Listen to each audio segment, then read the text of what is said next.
현재 종교를 믿지 않는 비종교인, 무종교인 1000명을 무작위로 조사했더니 그중에 10명의 4명은 신 또는 초월적인 힘이 존재한다고 여기고 있는 것으로 집계가 되었습니다.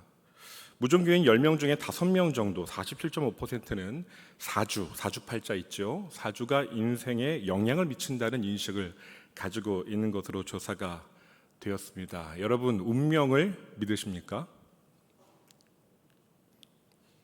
왜 대답이 없으세요?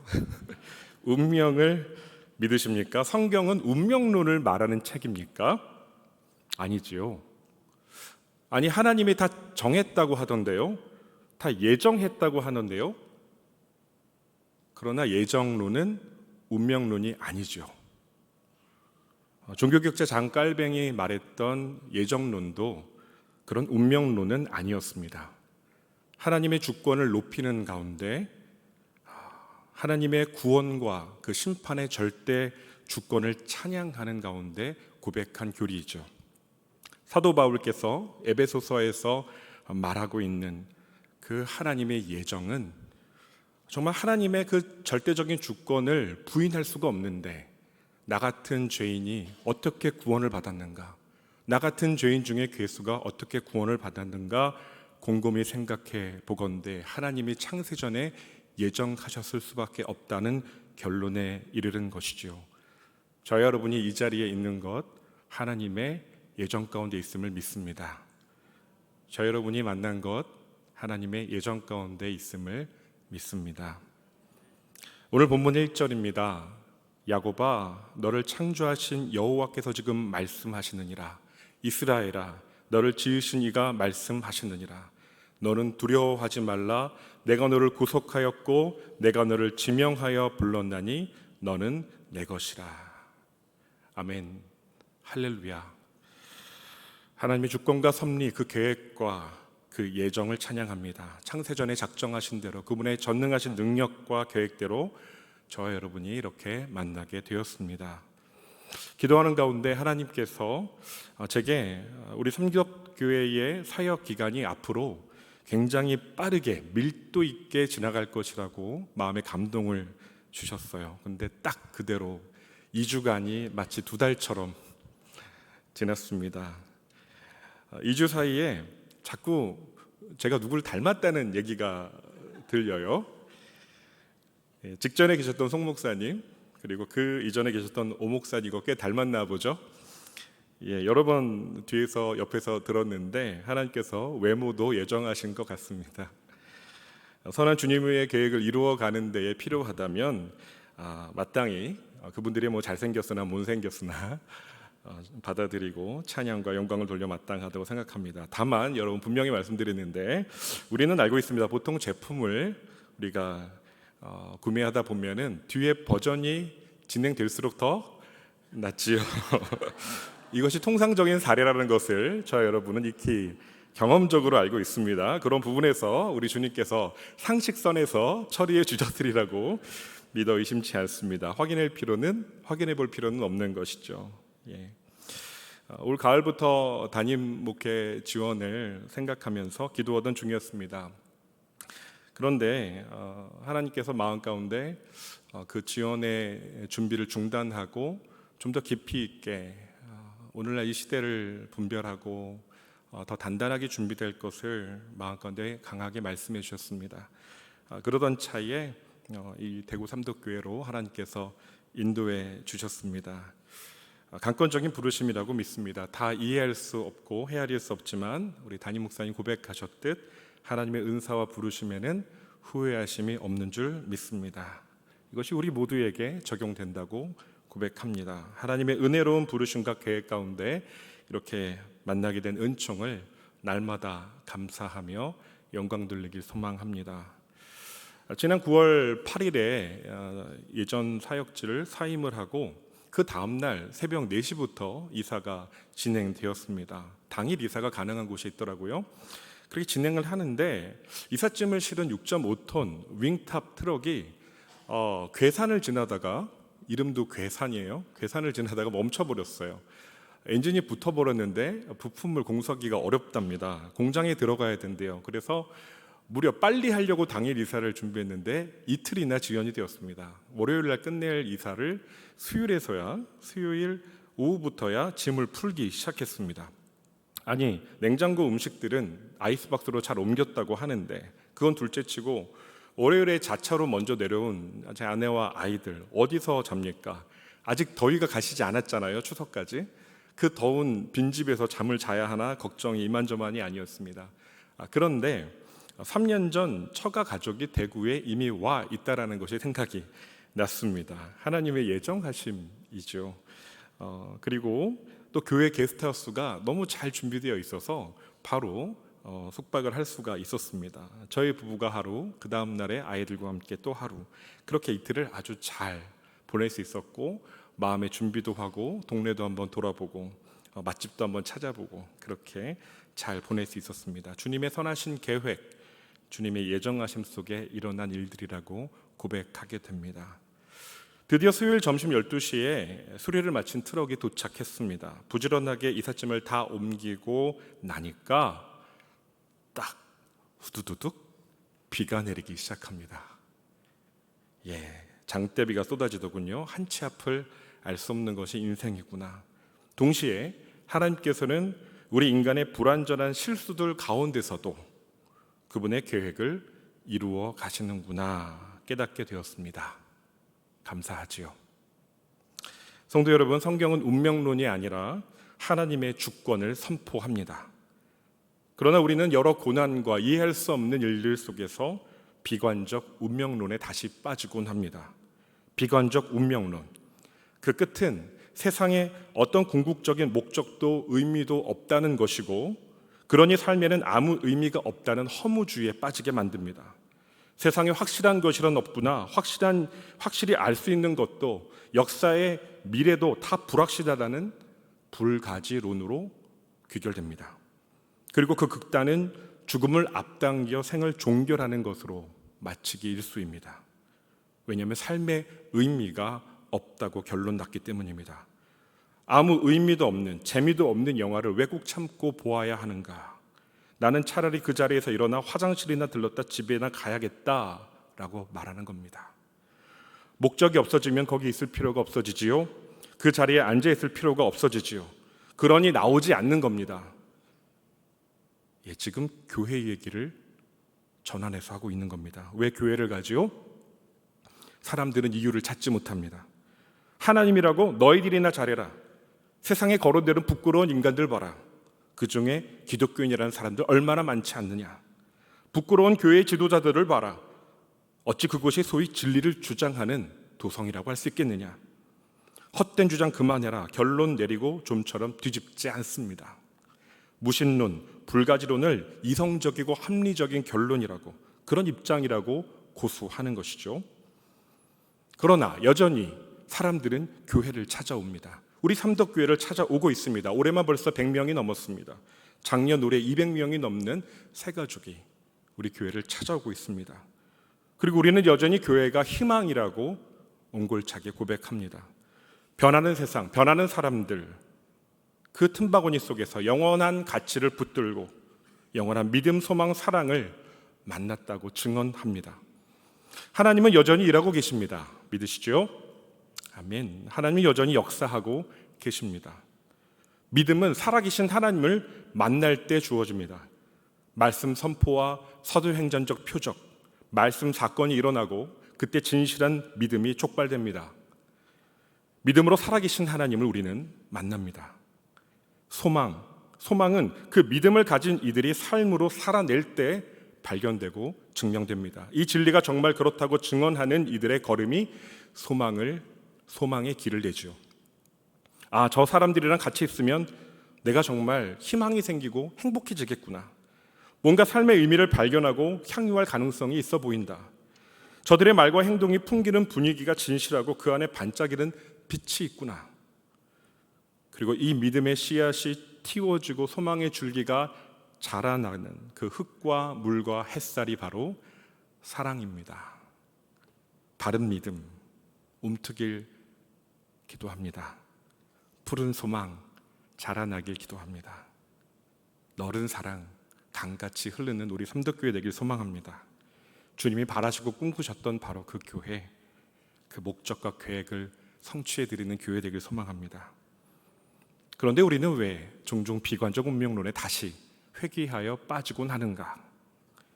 첫째는 죄인이기 때문입니다. 죄인은 불완전하고 교만하지요.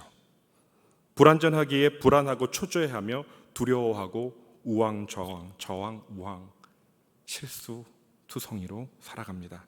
교만하기에 스스로 문제를 다 안다고 급하게 결론 짓고, 다 안다고 착각하고, 자기의 옳음을 증명하기 위해 만욕을 부리고 타인을 향해서 거짓말을 하고 이용하고 조종하고 기만하려고 합니다. 그것을 교묘하게 또 정당화하기까지 합니다.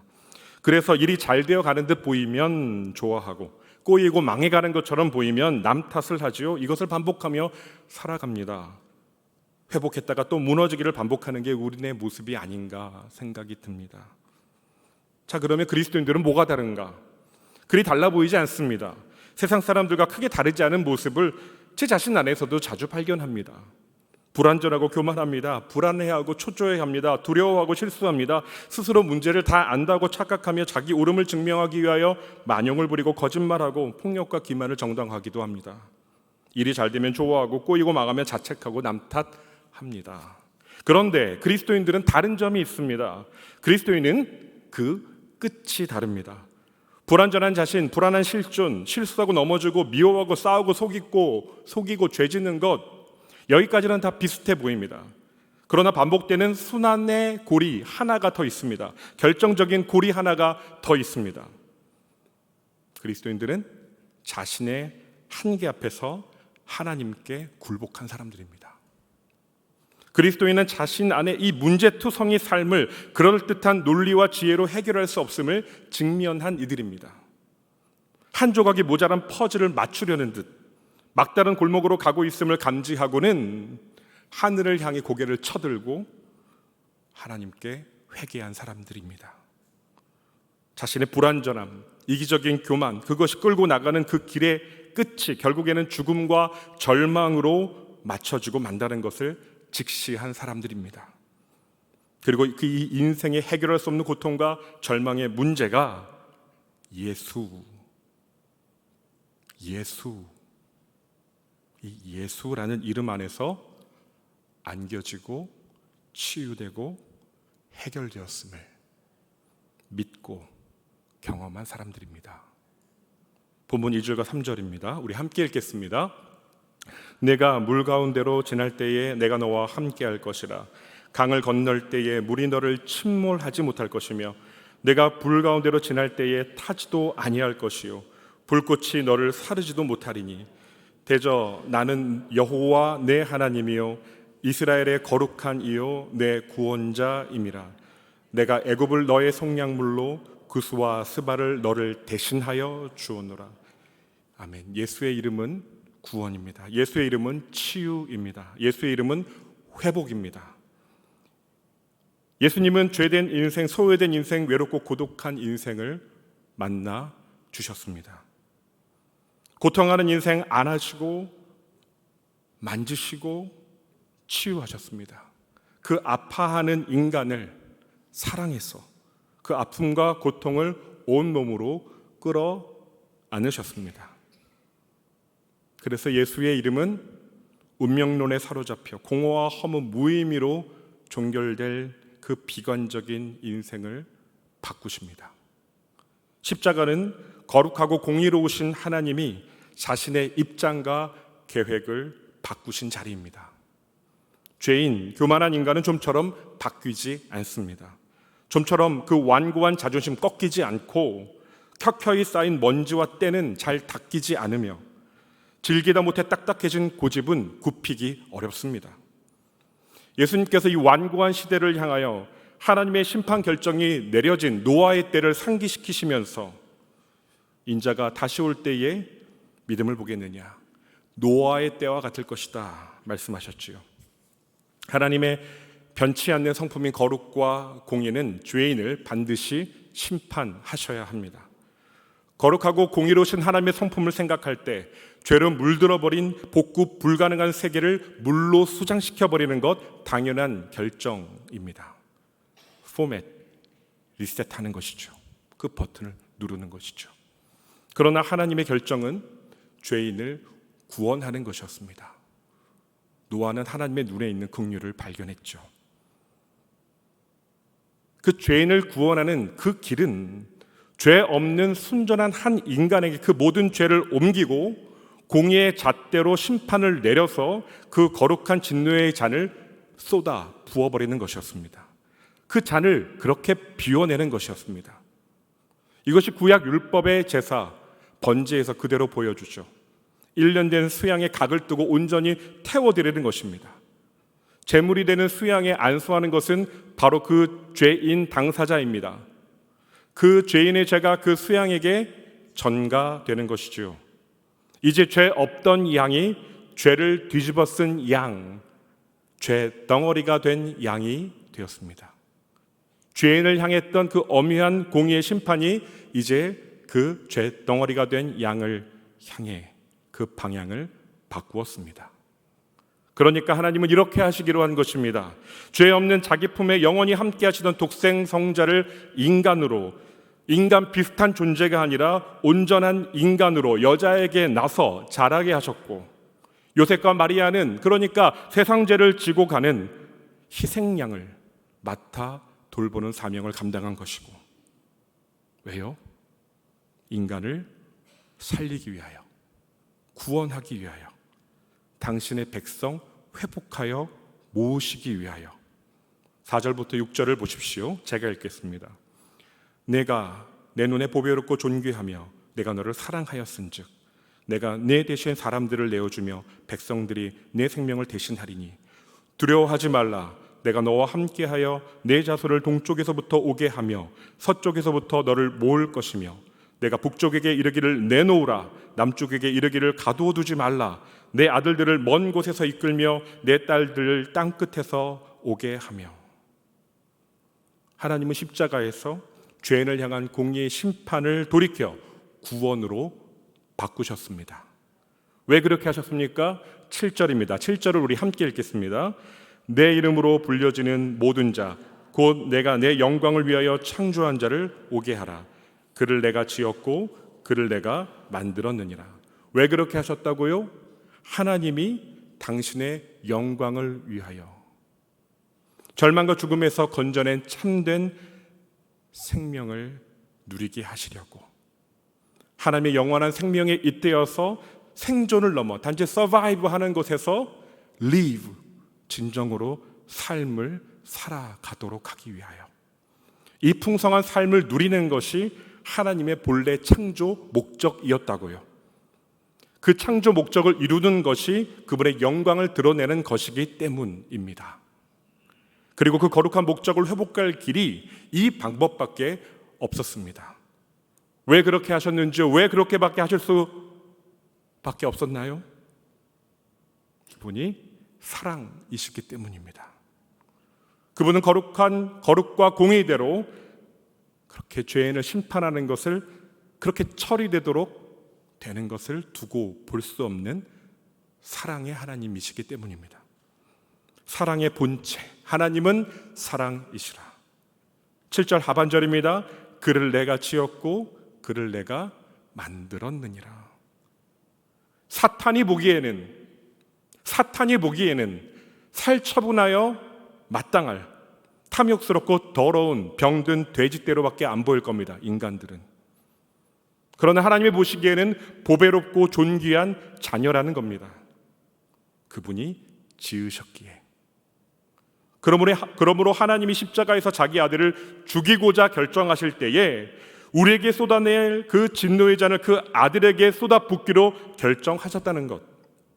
단 한 번도 단절된 적이 없는, 떨어져 본 적이 없는 그 영원한 사랑의 관계를 끊어내기로, 그 처절한 고통을 감내하기로 결정하신 것. 죄인을 용서하기 위해 십자가 형틀에 자기 아들을 매달아 벌거벗긴 채 그 수치와 조롱을 다 당하게 하신 것, 마침내 죽이기로 결정하신 것. 여러분, 하나님이 바꾸시기로 결정하신 것은 죄된 우리의 그 옹졸한 잘난 의지가 아니었습니다. 하나님이 바꾸시기로 한 것은 우리의 체질, 성향, 감정 따위가 아니었습니다. 하나님이 바꾸시기로 한 것은 당신의 거룩과 공의를 희생의 사랑으로 충족시키겠다는 당신의 사랑의 의지였습니다.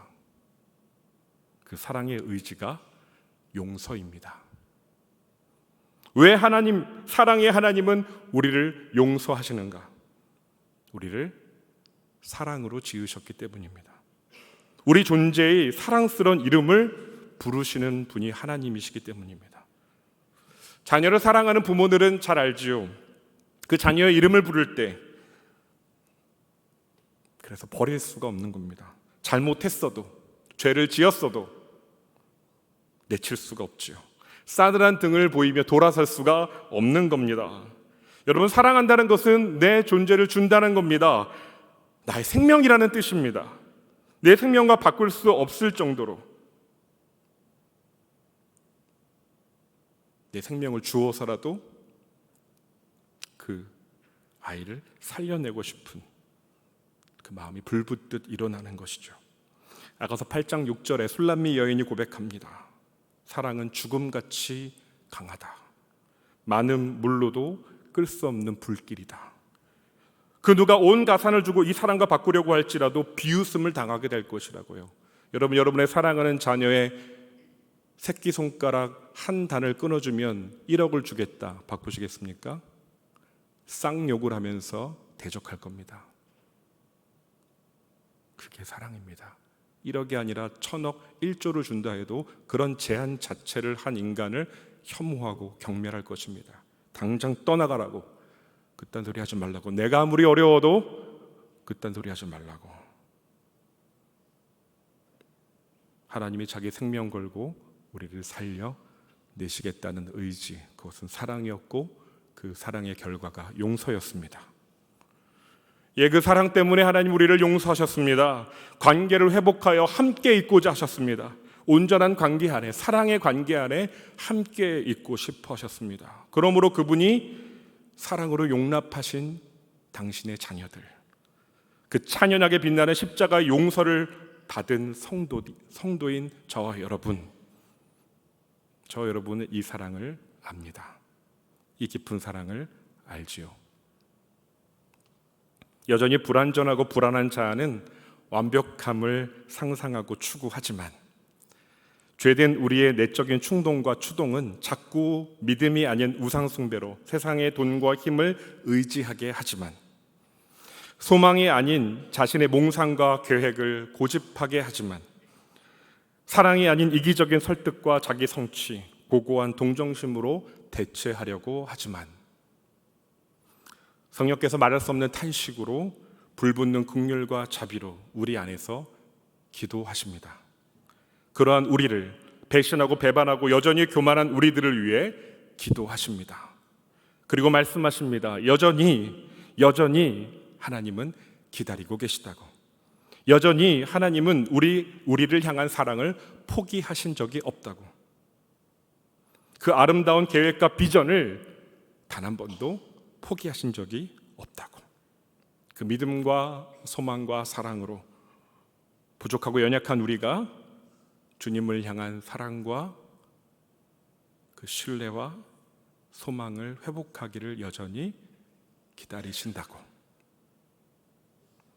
그 믿음으로 하나 되어 서로를 신뢰하기를, 그 소망 안에서 같은 비전과 꿈을 소유하기를, 그 사랑 안에서 서로 용납하며 긍휼히 여기며 끌어안아 보듬어 주기를 주님은 여전히 기대하고 계십니다.